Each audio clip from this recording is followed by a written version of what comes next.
don't remember the first time you disappeared. Not completely, just quietly. In the meeting where your voice cracked so you stopped raising your hand. In the room where you had the right answer, but someone louder said it first.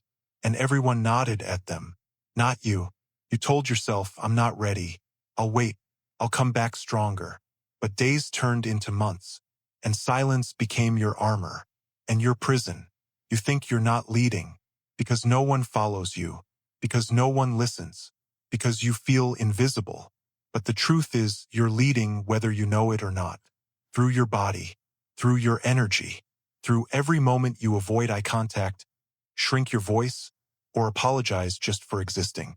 Leadership isn't a podium. It's posture. It's presence. It's how people feel when they're around you. And right now, they feel uncertainty, hesitation, withdrawal. And so they mirror it. You wait, you hope, you overthink, and they walk right past you. At work, in conversations, in life, you've been told to earn authority. But the ones who lead don't always ask for permission. They speak calmly. They show up fully. They carry themselves like they belong before anyone confirms it. That's emotional control. That's inner authority. That's leadership without a title. You weren't shy. You were taught silence. Taught that making others comfortable was more important than owning your truth. So now you hesitate. You soften your voice in interviews. You shrink in high-stakes conversations. You rehearse every sentence in your head, while someone else takes your moment. They weren't better. They were ready to be seen. The most dangerous lie you've believed? That being liked is more important than being respected. But likability without self-respect is a performance. And people can feel it. You nod too quickly, laugh too hard, apologize for disagreeing. And it chips away at your self-worth like quiet erosion. Until one day you're not sure where your voice went, or if it was ever there at all. But here's the shift. People don't follow perfection. They follow conviction, calm, clarity, presence. Not volume, not dominance, just grounded certainty, the kind that lives in the body before it lives in the words. So no, you don't need a promotion to lead. You don't need a louder voice. You don't need to become someone else. But you do need to show up, fully, without shrinking, without waiting for the perfect moment. Because someone in the room is always watching, looking to feel safe, looking to feel seen, looking for someone who doesn't flinch in the fire. Let that be you. They won't tell you they're watching, but they are. The intern who notices how you carry yourself when no one's looking. The colleague who listens to how you say things, not just what you say. The manager who sees whether you panic under pressure or pause and breathe. Every day you're broadcasting who you are, with your tone, your eyes, your pauses, your presence. And here's the part no one told you. Even silence communicates something, especially silence. When you stay quiet in meetings, they don't assume you're polite. They assume you have nothing to say. When you avoid direct eye contact, they don't think you're humble. They think you lack conviction. When you rush to fill the silence, they feel your anxiety before they hear your words. You've been trained to fear discomfort. But discomfort is where leadership begins. It begins in the moment your heart races, and you speak anyway. It begins when you disagree with calm, not conflict. It begins when you say no without explaining yourself. Because real influence isn't loud. It's controlled. It's felt. It's earned in the silence between words. You walk into a room and people feel one of two things, tension or trust. Tension says, I'm unsure. I need validation. I hope I'm enough. Trust says, I know who I am. I don't need to prove it. And here's the twist, you don't say either. You are either. Remember that day. The one where you almost spoke up. Where your throat tightened. Your palms burned. And the sentence died before it reached your lips? It wasn't fear of speaking. It was fear of being seen. Because when you speak, truly speak, you risk exposure. Not just of your ideas, but of yourself. That's what makes this hard. Because influence requires vulnerability. And vulnerability feels like standing naked in a storm. But here's the paradox. The most powerful people you know, they made peace with that storm. They don't wait for confidence. They create it. In motion, in discomfort, in uncertainty. You keep waiting for the fear to go away. But fear doesn't vanish. It gets replaced. By action. By repetition. By showing up when it's easier to disappear. You think influence is something you turn on when you need it. But it's not a switch. It's a habit. A way of being. Built moment by moment in how you show up, especially when no one applauds you for it. And this is what Dale Carnegie understood. That human connection, real influence, isn't about manipulation. It's about presence. Empathy. Listening like you care. Speaking like you mean it. And carrying yourself like your voice matters. Because it does. Even if it shakes. Even if no one claps. Even if only one person hears it, and that person is you. You are leading. Every time you choose clarity over comfort. Every time you breathe before reacting. Every time you speak with grounded emotion instead of loud defense.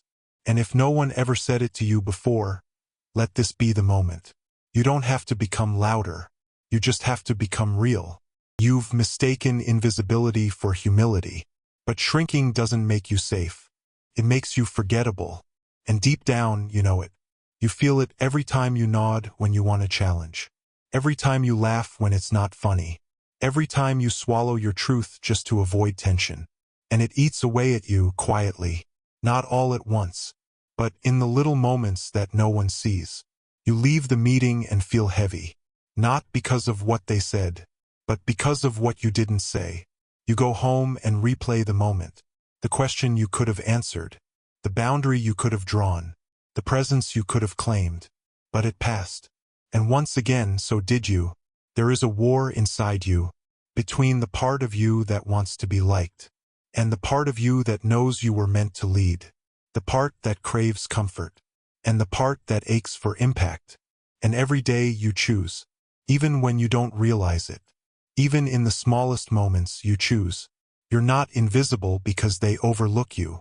You're invisible because you trained yourself to disappear. To avoid the sting of rejection. To survive the weight of expectation. To keep the peace by abandoning your own. But leadership isn't about being agreeable. It's about being anchored. It's not about being the loudest voice. It's about being the clearest one. The voice that doesn't tremble when the room gets quiet. The voice that holds its tone under pressure. The voice that doesn't rise to compete because it doesn't need to. You think people aren't listening. But they are. They're just not listening to what you say. They're listening to how you say it. Does your voice match your values? Does your body match your belief? Does your energy say, I'm here? Or, I hope I'm enough? We follow people not because they know everything, but because they know themselves. Dale Carnegie didn't teach people how to fake confidence. He taught them how to feel human connection. How to remember that people don't follow ideas. They follow emotions, resonance, truth. And that starts with presence. With looking someone in the eye and actually seeing them. With being calm enough to listen. Strong enough to speak honestly. And brave enough to lead without needing applause. You don't need a team to lead. You don't need a title. You need the courage to show up aligned. In your words, in your tone, in your presence. Because someone's watching. Maybe a friend. Maybe a stranger. Maybe a younger version of you, waiting for proof that it's okay to stop hiding. Give them that proof. Be the one who doesn't flinch. Be the one who doesn't perform. Be the one who leads not with force, but with truth. Because the moment you stop chasing permission is the moment people start paying attention. You think leadership begins when someone gives you power. But that's a lie. Real leadership begins the moment you stop giving yours away. You gave it away when you said yes just to be liked. When you smiled through the discomfort. When you let someone else speak for you, again. You gave it away with every apology you didn't owe. Every boundary you didn't hold. Every time you dimmed your fire just to keep someone else warm. And what did you get in return? Approval? Maybe. But not respect. Not alignment. Not peace. Because there's a difference between being liked and being valued. You want both, of course you do. We all do.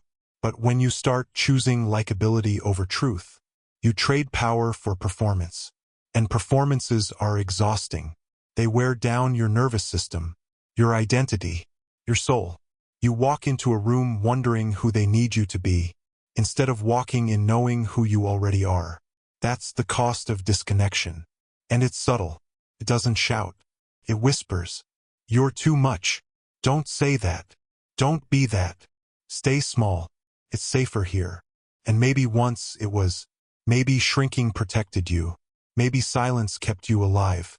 Maybe fawning one you love in places love had conditions. But now it's killing your voice. And without your voice, there is no leadership. Leadership isn't charisma. It isn't bold hand gestures or polished speeches. It's the quiet confidence that comes from knowing. You don't have to be someone else to be powerful. You can be introverted and lead. You can be soft-spoken and lead. You can feel fear and still lead. Because leadership is an energy, not a personality. It's emotional intelligence. It's the pause before you react. It's the calm in your tone when others lose theirs. It's knowing when to speak and when to stay silent, not from fear, but from strength. Dale Carnegie taught us that people crave to be seen, to be heard, to be understood. You want to be respected? Start seeing people. Start hearing them. Start understanding yourself so you stop projecting your doubt into every interaction. Because the way you treat others is often just a mirror of how you treat yourself. Do you listen to your own voice? Do you validate your own truth? Do you stand by your decisions when no one claps for them? That's the inner work, and it always shows. In your posture, in your boundaries, in your presence. You think no one notices the way you fold your arms in meetings, the way you soften your tone at the end of your sentences, the way you look away when you speak from the heart. But they do. Even if they can't name it, they feel it. Your nervous system introduces you before your words do. And that's where real leadership lives, in nervous system regulation, in self-respect, in emotional mastery. So ask yourself, not, how do I sound confident, but, where do I still abandon myself? Because the moment you stop leaving yourself is the moment others start following you. Not because you're perfect, but because you're real, rooted, resonant. Because leadership doesn't start on a stage. It starts in your spine. There's a reason your voice shakes, a reason you second-guess yourself right before you speak, a reason you replay conversations at 2 a.m., dissecting every word, every silence, every glance. It's not because you're broken. It's because somewhere along the line, you learned that being heard was dangerous, that being visible meant being judged, that owning your power meant risking love, safety, belonging. So you adapted. You mastered invisibility. You became fluent in self-editing. You studied what made other people comfortable and erased the parts of you that didn't fit. And it worked for a while. But now you're tired. Not just physically, spiritually, because you weren't meant to perform your way through life. You were meant to lead through truth. And the truth is, you're not afraid of being disliked. You're afraid of being misunderstood. Because that's what happened before. You said too much once, and paid for it. You opened up, and were met with silence. You led with vulnerability, and someone used it as a weapon. So you started holding back. Not all at once, just little moments. Maybe I won't speak up. Maybe it's not worth it. Maybe I'll wait for a better time. But there's no better time. There's just now. And every time you wait, you reinforce the lie that you're not ready, that you're not enough, that you're not a leader. But leadership isn't a moment. It's not a performance. It's a practice of self-trust, of showing up for yourself when no one else will, of standing in your truth, even if your voice wavers, of knowing that your worth isn't something you earn. It's something you embody. You want to influence others? Start with how you influence yourself. What do you tell yourself in the silence? What tone do you use in your mind? Do you lead yourself with compassion or control? Because the world reflects back to you what you reflect inward. If your internal voice is harsh, you'll fear conflict. If it's full of doubt, you'll seek external validation. If it's absent, you'll feel lost, even when others look to you for direction. Dale Carnegie said, "Don't be afraid of enemies who attack you. Be afraid of the friends who flatter you." Why? Because false validation keeps you stuck, keeps you performing for applause instead of transforming for truth. You think growth feels good? It doesn't.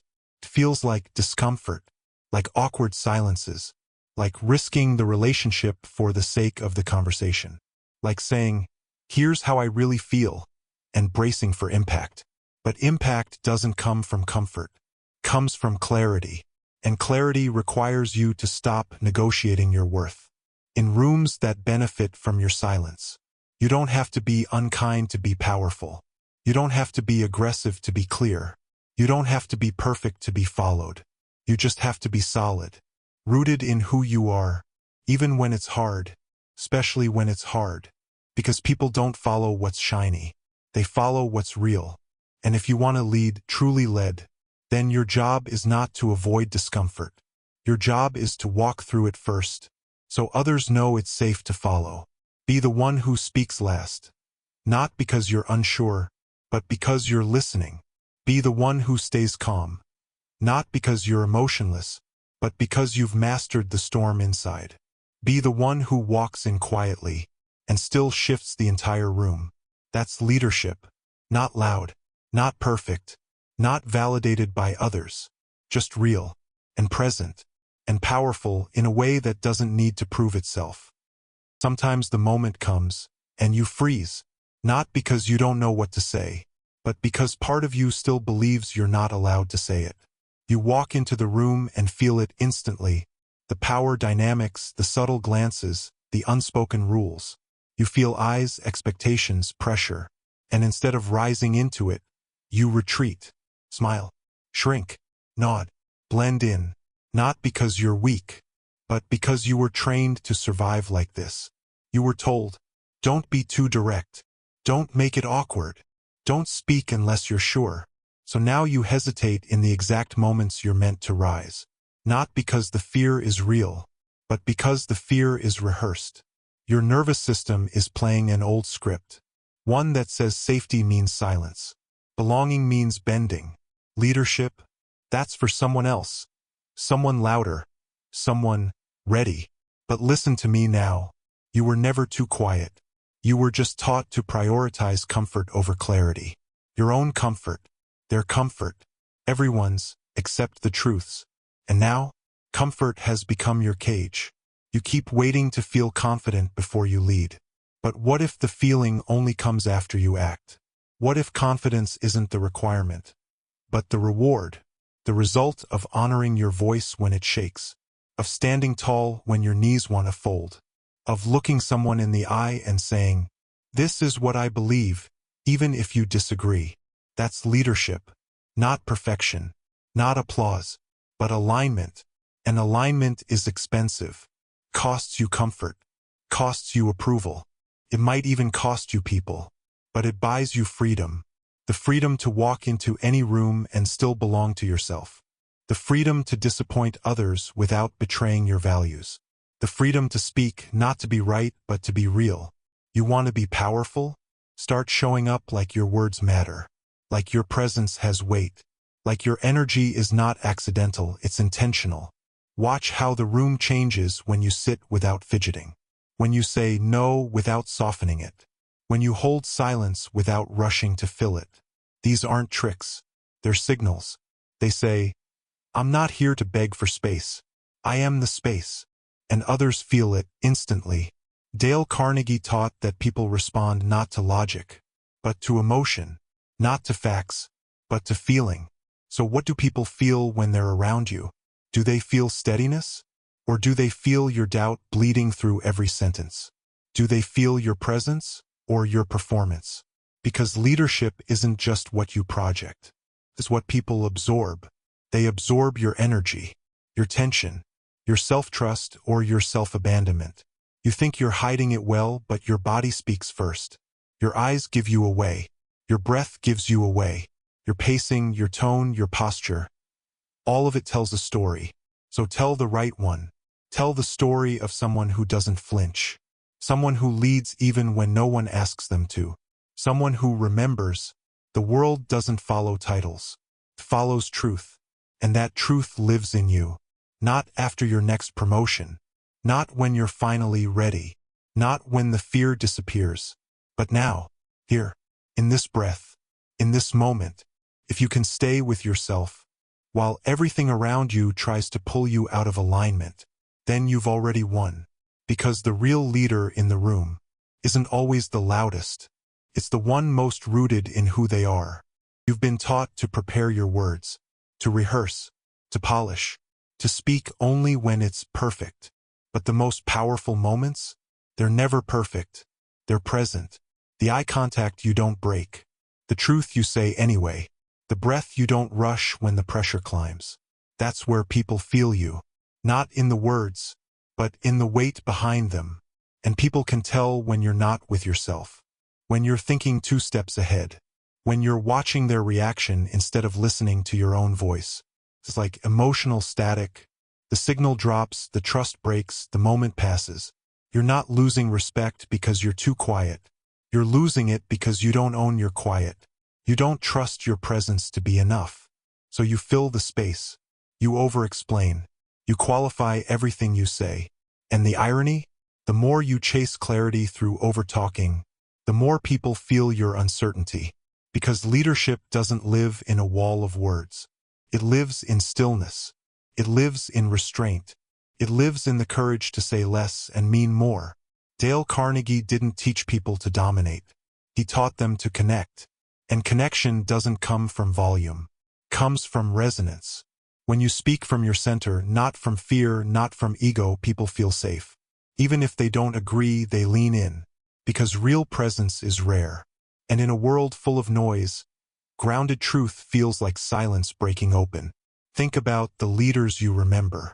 Not the ones who talked the most, but the ones who made you feel the most. The teacher who looked you in the eye and said, "I believe in you." The manager who didn't raise their voice but raised the standard. The friend who sat with you in silence and made you feel seen. They didn't force influence. They embodied it. And now it's your turn. Not to copy them, but to remember yourself. To stop borrowing confidence from books, podcasts, likes. To stop outsourcing your identity to feedback loops. To stop shrinking in the places where your presence is needed most. You don't need to yell to be heard. You need to stop whispering when it matters. You need to stop breaking eye contact with yourself. Because that's what happens, isn't it? It's not just that you doubt yourself in front of others. It's that you abandon yourself in front of yourself. You override your instinct. You smile when something hurts. You laugh when you want to confront. You say, "It's fine," when it's not. But leadership begins the moment you stay with yourself through discomfort. Not after. Through the lump in your throat. Through the sweat in your palms. Through the part of you that says, "Don't do this. It's not safe." You want safety? Build it in your own nervous system. Breathe deeper. Stand taller. Speak slower. Not for them, for you. So your body learns, I don't have to run. I don't have to fake it. I don't have to disappear to belong. That's the new script. And when your body learns it, others will follow. Not because you asked, but because you became. Became what? Someone they trust. Someone who doesn't flinch. Someone who leads with quiet fire. Because true influence isn't about control. It's about containment. The power to hold your own emotion. To hold their emotion. To hold the moment. Steady, grounded, whole. And when you can hold all that, without collapsing, without chasing, without needing to be anyone but yourself, that's when they start listening. Not just to your words, but to you. Here's the truth you've been avoiding. You've been a leader this whole time. You just didn't recognize yourself without the applause, without the title, without the safety of someone saying, "Now you're ready." But you were ready when you sat in the back of the room and still chose to listen like it mattered. You were ready when you said the hard thing kindly, when you made someone feel seen without needing credit, when you stayed calm in the moment everyone else cracked. You were leading, not with authority, but with alignment, not with bravado, but with presence, not by demanding respect, but by becoming someone worth respecting. And maybe no one clapped, maybe no one even noticed, but that's not your job. Your job is not to be celebrated.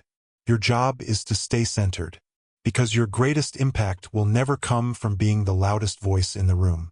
It will come from being the most anchored, the one who doesn't need to perform, the one who doesn't chase validation, the one who stands in silence and still radiates certainty. We follow that. We remember that. We become that when we're around it. Dale Carnegie didn't create leaders. He reminded people who they were beneath the fear. And now it's your turn. To stop rehearsing your presence like it's a role. To stop seeking proof that you belong. To stop chasing influence and embody it instead. You want power? Start by reclaiming every piece of yourself you gave away, just to be accepted. You want confidence? Start by telling the truth even when it shakes. You want to lead? Start now, where you are, with who you are, without waiting for a green light that was never theirs to give. Because the world doesn't change through titles.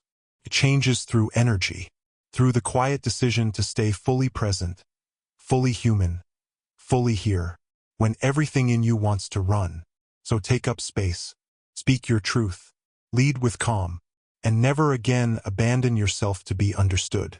Because they may not notice it at first, but they'll feel it, and long after you leave the room, your presence will remain. Not because you asked to be followed, but because you showed them what it looks like to lead without asking. You're not becoming a leader. You already are one.